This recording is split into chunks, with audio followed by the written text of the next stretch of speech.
اسرائیل لبنان کو غزہ بنانے پر تل گیا۔ رات بھر بمباری کا سلسلہ جاری رہا۔ اسرائیلی فوج نے جنوبی لبنان کے مختلف علاقوں پر میزائل داغے۔ جنوبی لبنان کے قصبے حنین میں گھروں کا محاصرہ کر کے تلاشی لی گئی۔ ادھر حزب اللہ نے 1 گھنٹے میں اسرائیل کی طرف 30 راکٹ فائر کر دیے ہیں۔ حملوں کے بعد شمالی اسرائیل میں خطرے کی گھنٹیاں بج اٹھیں۔ حزب اللہ نے شمالی اسرائیل میں ایک فوجی تنصیب کو نشانہ بنانے کا دعویٰ کیا ہے۔ اسرائیل لبنان کو غزہ بنانے پر تل گیا۔ رات بھر بمباری کا سلسلہ جاری رہا۔ اسرائیلی فوج نے جنوبی لبنان کے مختلف علاقوں پر میزائل داغے۔ جنوبی لبنان کے قصبے حنین میں گھروں کا محاصرہ کر کے تلاشی لی گئی۔ ادھر حزب اللہ نے 1 گھنٹے میں اسرائیل کی طرف 30 راکٹ فائر کر دیے ہیں۔ حملوں کے بعد شمالی اسرائیل میں خطرے کی گھنٹیاں بج اٹھیں۔ حزب اللہ نے شمالی اسرائیل میں ایک فوجی تنصیب کو نشانہ بنانے کا دعویٰ کیا ہے۔ اسرائیل لبنان کو غزہ بنانے پر تل گیا۔ رات بھر بمباری کا سلسلہ جاری رہا۔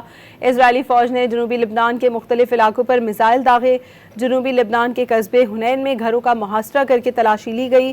ادھر حزب اللہ نے 1 گھنٹے میں اسرائیل کی طرف 30 راکٹ فائر کر دیے ہیں۔ حملوں کے بعد شمالی اسرائیل میں خطرے کی گھنٹیاں بج اٹھیں۔ حزب اللہ نے شمالی اسرائیل میں ایک فوجی تنصیب کو نشانہ بنانے کا دعویٰ کیا ہے۔